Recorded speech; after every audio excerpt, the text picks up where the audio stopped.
ಬರಬೇಕಾ? ಒಂದು ನಿಮಿಷ ಬಂದೆ. ನಾನು ತರ್ತೀನಿ, ಹುಷಾರಾಗಿ ನೋಡ್ಕೊ. ಅಮ್ಮ ನೀವು ಯಾರು ಅಂತ ಹೇಳಿ, ಇಲ್ಲಿಗೆ ಯಾಕೆ ಬಂದಿದ್ದೀರಾ? ನಿಮಗೆ ಇಲ್ಲಿ ಯಾರಾದರೂ ಪರಿಚಯದವ್ರು ಇದ್ದಾರಾ?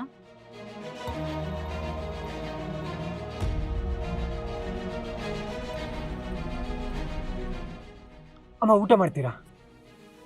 ಲಕ್ಷ್ಮಿ ಕರ್ಕೊ. ಅಮ್ಮ ಬನ್ನಿ.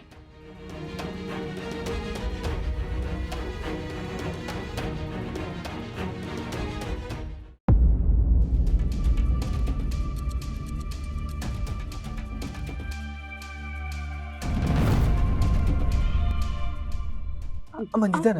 ಅಮ್ಮ ನಿಧಾನಾಗ್ತೀನಿ ಅಮ್ಮ.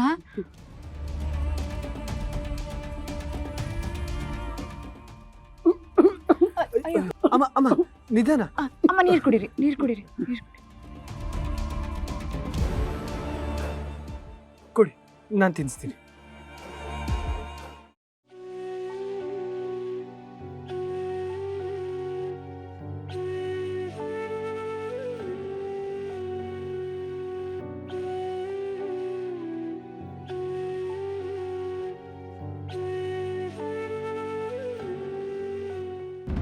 ಅಯ್ಯೋ ಏನಿದು, ಇಷ್ಟೊಂದು ಏಟಾಗಿದೆ?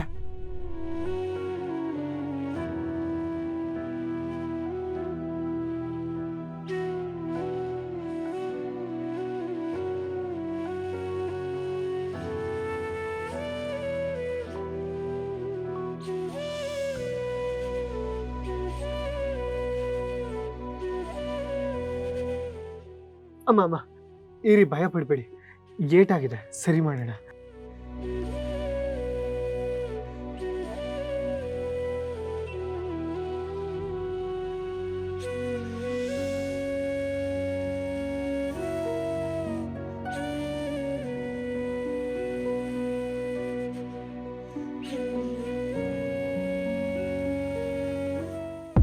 ಲಕ್ಕಿ ಒಂದು ನಿಮಿಷ ಇಲ್ಲೇ ಇರು, ನಾನು ಹೋಗಿ ಪೇನ್ ಕಿಲ್ಲರ್ ಟ್ಯಾಬ್ಲೆಟ್ ತೊಗೊಂಡ್ಬರ್ತೀನಿ.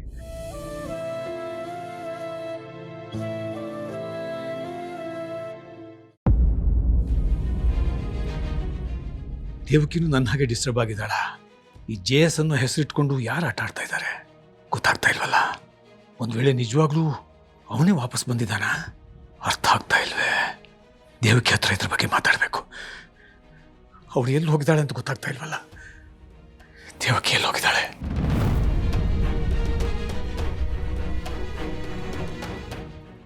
ಧರ್ಮ, ಏನು ಇದು?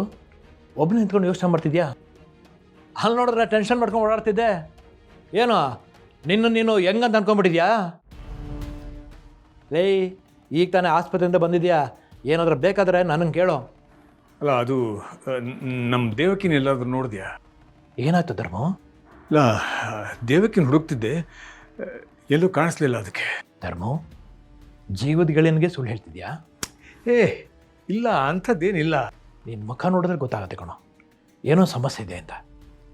ಏನು ಹೇಳು? ಇಲ್ಲ ಕಣ, ಏನೂ ಆಗಿಲ್ಲ. ದೇವಕಿ ನೋಡಬೇಕು ಅಂತ ಅನಿಸ್ತಾ ಇದೆ ಅಷ್ಟೇ. ದೇವಕಿ ವಿಷಯದಲ್ಲಿ ನೀನೇನೋ ಮುಚ್ಚಿಡ್ತಿದ್ಯಾ, ಅದು ನನಗೆ ಗೊತ್ತು. ಆದರೆ ಅದೇನು ಅಂತ ನಾನು ಯಾವತ್ತೂ ಕೇಳಲ್ಲ ಬಿಡು. ಏನಿಲ್ಲ, ಎಲ್ಲ ಕಡೆಗೂ ಇರೋದೆ. ಯಾವಾಗಲೂ ಹೆಗಲು ಮೀರಿ ಬೆಳೆದ ಮಕ್ಕಳಿಗೂ ಅಪ್ಪನಿಗೂ ಇರೋ ಅದೇ ಗೊಂದಲ, ಅದೇ ಸಮಸ್ಯೆ.